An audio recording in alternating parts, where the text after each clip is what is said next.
Those are what you had on your Wala, list. di ba? The small one. You just had those. I feel like I should have dessert. So that's what I'm We trying can to take this out, my love. They're all there. I can give you a minute and I'll come back. You want to like, you want me to put it like upside down? Yeah, that's supposed to be good. They probably sell a lot of that shit. Have you tasted the tomato? I like it. You like it? You can have it. You don't like it?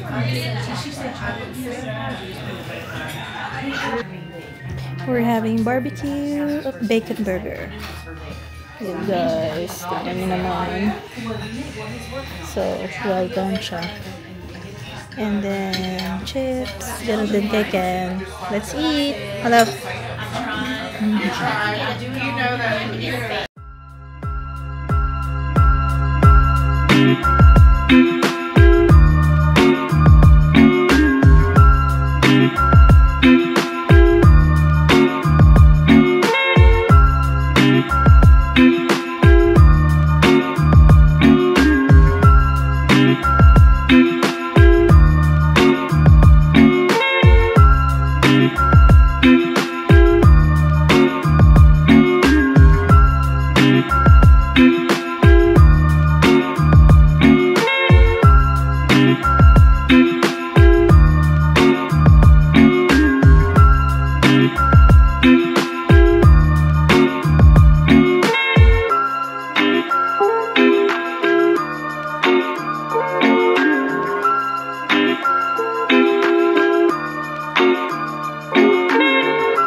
Dessert time. I'm having carrot cake, and Ken's having. Can you show it to them?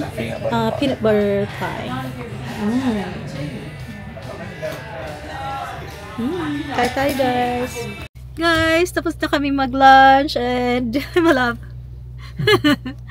Ang sarap guys. Para lang dun sa tomato pie kasi hindi naman ako mahilig sa kamatis. So, hindi ko masyado na-enjoy yon. Pareho kami ni Ken, but all the rest, it was so good. It was worth the wait. Kasi naghintay din kami we waited for almost an hour. Yeah. But it was worth the wait. Masarap siya guys, talaga. And, so, we're glad na, we took this trip. So, after lunch, it's still 1:46. It's only 1:46 in the afternoon. So, we are planning to go mag-sightseeing muna kami. May park na malapit dito, tapos meron ding lugar na parang may falls. So, I think it's less than 10-minute drive. So, we're gonna check it out. And then, siguro kung wala na kami masyadong, makitang mga sceneries, baka umuwi na kami right after that. So, ayun guys, ang ganda ng panahon. Hindi siya maaraw. Well, kanina lumabas yung araw, but hindi siya consistent. So ngayon, balik gloomy siya, but sobrang ganda sa pakiramdam kasi hindi mainit. Malamig siya guys sa labas. So yan. Ayun. So, update ko na lang kayo mamaya. Or in a little bit. See ya. We'll go to Brow Park. Okay. Because it's 23 minutes away. Okay. So, we'll go to Brow Park muna. And So- then, next is the DeSoto Falls. It's 10 minutes away. Yeah. So, see you guys there.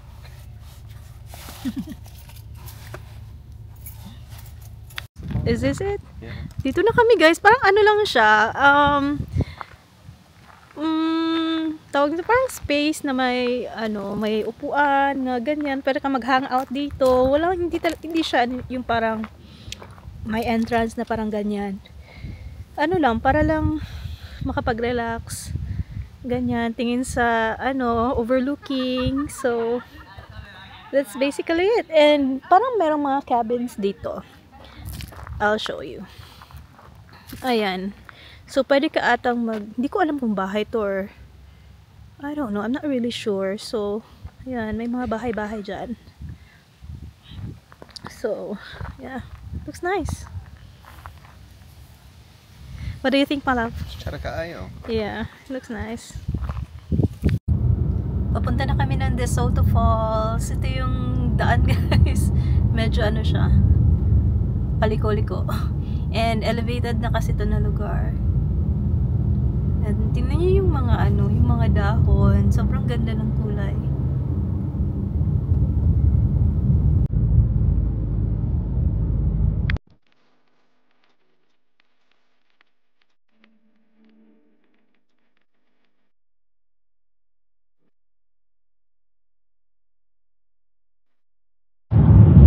Uwi na kami guys. It's still 2:51 ng hapon and around an hour and 30 minute na drive. So, wala na kasi kaming maisip na puntahan. Actually, nag-research kami. Yun lang naman din talaga yung dalawang lugar na, tatlong lugar na pupuntahan namin.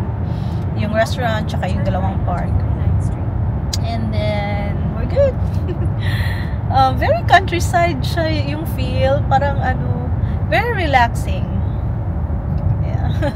Very relaxing and ang sarap sa pakiramdam, nakaka-distress and yeah, I'm glad we took this trip. Thank you, my love. Yeah.